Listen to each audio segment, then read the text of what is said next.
Hey guys, Valdo here, and today we're going to talk about the three major changes that were kind of shown to us, or at least my three major changes that interact with traps that we were not made aware of.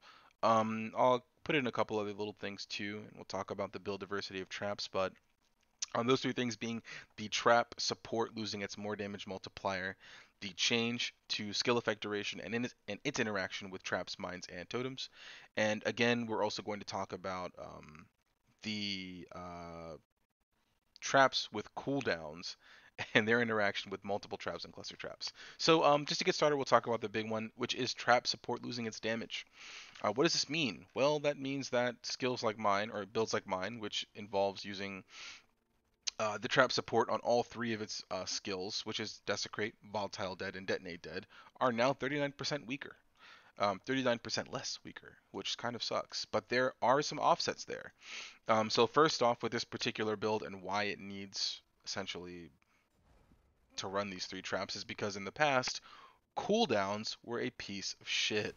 And by that, I mean that I have to run an additional trap just to make up for it. But now you can purely run a volatile dead or detonate dead trap, or if you'd like, considering they won't have cooldowns. And Desecrate itself, which has a 3-second innate cooldown when casting it, and has three charges, will now have instead a no second cooldown when supported by trap. Which is kind of a big fucking deal, considering that after this, I'm going to be running around, and just, and I think I'll probably do detonate dead, but essentially just have no cooldown problems. But the big change is the less damage on each of them is going to be a big problem because they all use trap and mind damage. Meyerbo giving me it there, it being socketed into volatile dead right here. So that's like 39% more damage, but trap and mind damage is getting buffed by 10% more. So trap and mind damage is going to be 49% more damage, thus creating a much more powerful, I'd say, um, support, and it competes with elemental focus and other skills like that. So the trade-off is kind of more or is much more forgiving because trap and mind damage was kind of annoying with the reduced trap throwing speed, especially in builds like mine where I'm throwing a shit ton of traps. Um, and so that's kind of a nice quality of life change. Also, the build diversity, the build diversity for the player has been increased substantially because now we no longer have to seek out cooldown recovery speed if you are using a build that does not utilize cooldown reduction. So in this particular build, we no longer need it because everything's free. Everything has no cooldown, which is ridiculous. So what that means is I can save these nodes. This is what is 5 nodes here.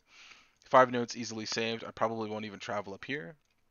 What's also really nice is that these travel nodes are saved, and they are instead because this has been moved here. So Master Sapper is up here and only requires 3 nodes.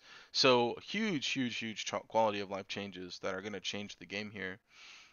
Um, and yeah, I feel like that coupled with the trap and mind damage change should offset the damage by quite a bit, as well as the obvious change, which is throwing more traps in general, thus giving you more damage. And you not having to stop throwing traps is also pretty nice.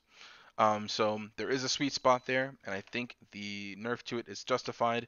I feel like if it's a problem or if, this really does end up being a huge detriment to these types of builds, GGG wouldn't have a problem putting 5% more damage back on, 10% more damage back on, and I think that would really be the sweet spot. I don't think we need to really have the more damage multiplier of 39% on it.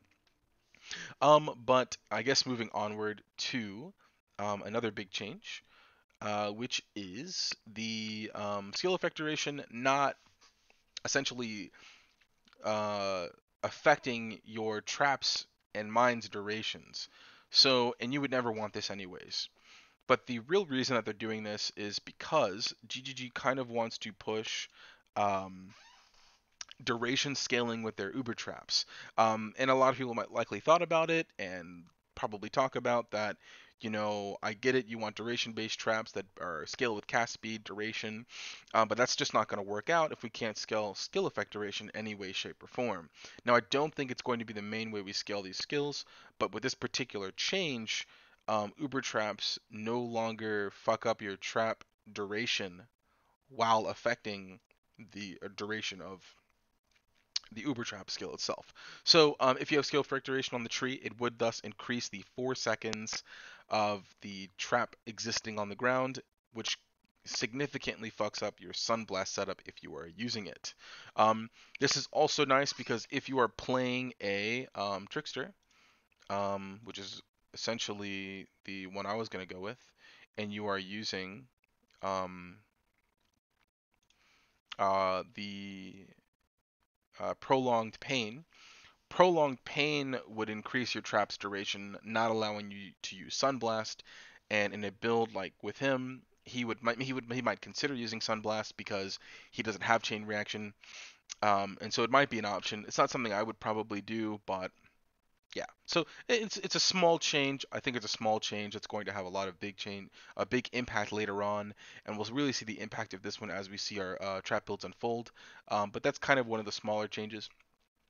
And one of the other big things is the trap skills, or I'm sorry, trap skills with cooldowns, essentially throwing all the charges at once if you have more traps to be thrown at once.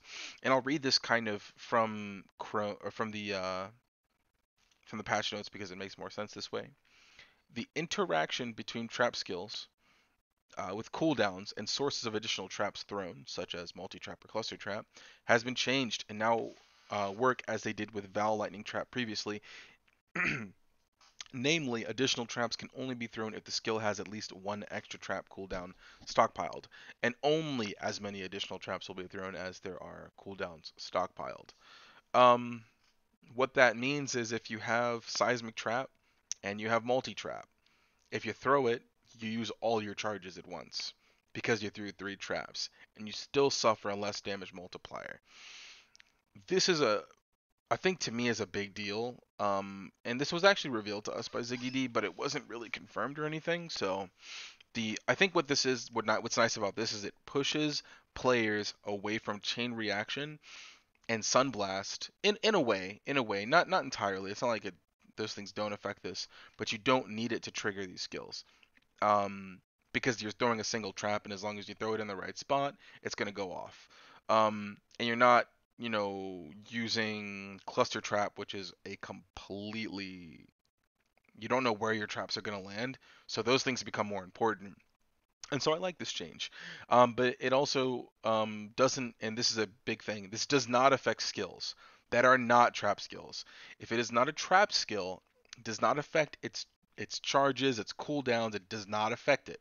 It says very clearly the interaction between trap skills with cooldowns um, is kind of essentially what it's saying. Now, what would break my heart is if I'm reading this wrong, and it says the interaction with trap skills and those trap skills with cooldowns and sources of additional traps, which would then basically mean GGG is saying if you were if using a trap skill, and its interaction with skills that have cooldowns, which I doubt. I don't think it says that, but just a little bit of a disclaimer, I guess you could say before I get wrecked in the game launches. Um, and so yeah, that's kind of the three main changes. I personally feel like these changes are really good. They're all moving in the right direction, and I think they're all really warranted. I was really worried when I heard that trap support was not going to have a cooldown because my immediate thought was like, we're going to enter this dark age of traps being significantly busted, and no one's even touching normal traps. Like, uh, to give you an idea, Spark, say, um, Spark with the 2 haphazardous jewels that makes you get a shit ton of Nova Sparks. That I think would be a lot better than say even Lightning Trap in a way. Probably not on the crit front and the new buffs to it making it a lot different, but it is kind of a place where the lines are blurred, right? Lightning Trap and Spark are very similar when used in that fashion. Same thing with Bolt Lightning, and them not both having a trap, it'd be hard to really tell which of them is better, which one fills a different niche. And maybe I'm using a bad analogy here, but the real point I'm trying to make is between trap skills and skills that are normal skills that are supported by trap support, you don't want to blur that line too much because you want to make sure the player understands that if they're doing something that is not a basic trap, then the trade-off is worth it. And if you just make all the skills in the game that are already self-casted better than actual trap skills, then what's the point of the trap skills? They're supposed to kind of be, in my opinion, they're supposed to really be the better skills. Um, and this isn't always the case. The player has to make sacrifices and changes to their builds to make essentially a build, like say my build, the Volatile Dead Detonate Dead build. You have to make big strides and changes to your build to make these builds better than basic trap builds, which I think is kind of cool. Um, and so I really like them doubling down on that. I like them doubling down on a lot of those changes. And then one other thing I just want to show you guys before we pop out of this is the way that this particular build would function, because this is my personal taste on, I guess, a Volatile Dead Detonate Dead build. I know a lot of people like cremation traps, but definitely not my favorite. I know it does more damage, but that's not what we're talking about here. We're talking about fucking flavor. All right. But what's nice is that moving forward, I won't have to be gated by cooldowns. But in a situation like this, where I don't really have any issues with cooldowns because of my kind of big stride to cooldown, the build actually clears quite smoothly. I've done Guardians on this build. Um, I've killed pretty much every other boss, Elders. I haven't killed Shaper though. And what's nice is I can kind of just throw those and those will clear. I can run past these. It's nice to have phasing too, because you can essentially clear 2 packs by just getting 1 VD off. Maybe he won't die. Just kidding. Um,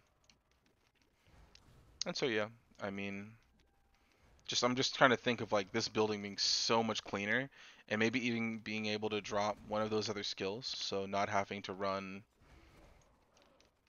Volatile Dead. So that's what I wanted to talk about. So Val Detonate Dead. Val Detonate Dead is kind of a big deal because what it does is it creates a small space on the ground, or like a locus as it's said, that deals a shit ton of damage, or I'm sorry, that pulses and detonates all corpses in the AoE. The problem with the current issue is that you can only throw like so many desecrate traps. So with the current desecrate and trap support, I would throw like 3 corpses worth of, you know, um, 3 corpses worth of, or I'm sorry, 3 cluster trap corpses worth of corpses to be detonated by Val Detonate Dead, which is really like bad because like it would still be doing its shit. I'd still be recharging traps and wouldn't be able to do much, which is really kind of lame. But what's really cool is that with the new way it works, I won't have any cooldowns on my Desecrate, meaning that I could keep up with it and give it more and more and more damage. Meaning that maybe this is gonna be a sick build then. At least I hope so. Um, so I'm looking forward to that Val Detonate Dead change. I'm really glad they changed trap support because it's going to make this build a lot better. It's going to make it more diverse, and it's going to mean that we're going to have more options for all of our trap builds that are not trap related skills. So I'm super excited, and I just want to let you guys know the next video that I'm going to probably come out with by tomorrow is going to be a build relative to just the state of traps and diversity, and how many different options we have, and really what classes we can pick, and some problems we're actually still facing that GGG could improve on. But besides that, it's been super fun, guys. What I want to know in the comments is if you guys could just tell me how you feel about the changes, and at the same time, I'd love to see how you feel about the trap diversity right now, and kind of give me your thoughts. That way, I can get a little bit of a head start on that video, so I can have that out and we can see where we're at. Um, also, I'm working on my league starter as well, but that one's a pain in the ass because we still need we need numbers. We need fucking numbers for Path of Building right now. So, it's been a pleasure, guys. If you guys have any other questions, let me know. But have fun.